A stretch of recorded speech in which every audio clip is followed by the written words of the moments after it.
We as therapists know that osteoarthritis occurs when cartilage in your joints wear down over time. We know that cartilage is composed of up to 85% of water, which does diminish as we age, which is also considered a factor in developing osteoarthritis. OA can affect any joint in your body, but it will commonly affect the hands, hip, knee, and the spine. Also, it can affect either one joint or several joints, like in your hand. And we all know that the fingers have 3 joints per finger, and the thumb has 2. So if you have osteoarthritis in multiple joints of the hands, the pain could be profound and can cause some anxiety and depression. And that's where we come in to help them improve their daily life. Some stats and trivia. We know that there are many Americans that have osteoarthritis, and the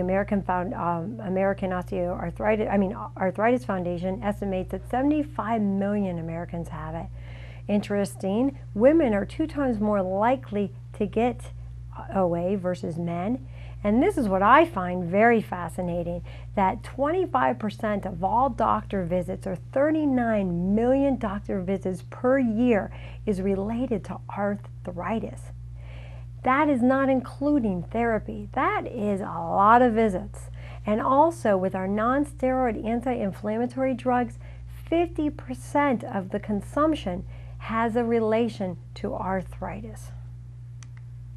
What is the cause of arthritis of osteo? We really don't know, but we do suspect that it could be a combination of things, like as we get older, osteoarthritis can occur. Usually we start seeing it in our 3rd decade of life, which is 40 years old, but usually it's later in the 40s. So you're seeing it early stages, maybe 40s, 50s, and as we age, it can become more debilitating. Joint injuries from when we were younger can also cause a joint to change its composition or wear out some of the shock absorbing principles of it, wear down the cartilage, and over time, from an injury years and years ago, a joint can become arthritic and cause some problems. We already know that women tend to have it develop OA more than men, and also congenital. Obesity definitely is a cause for arthritis.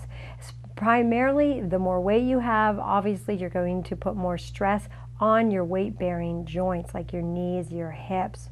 But obesity has also been linked to an increased risk of osteoarthritis in the hands.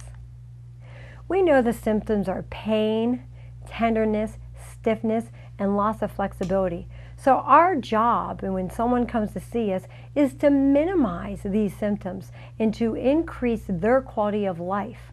So we have to come up with a way to do that.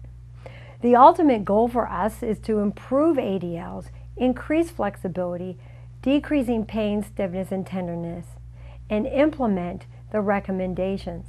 And remember that every patient is different. So we have to get a feel for our patient through our initial evaluation, know what type of medications they're on, know what their goals are. Maybe their goals are that they are 50 years old, they're still working, and they really want to ward off some of the arthritic pains that they are feeling.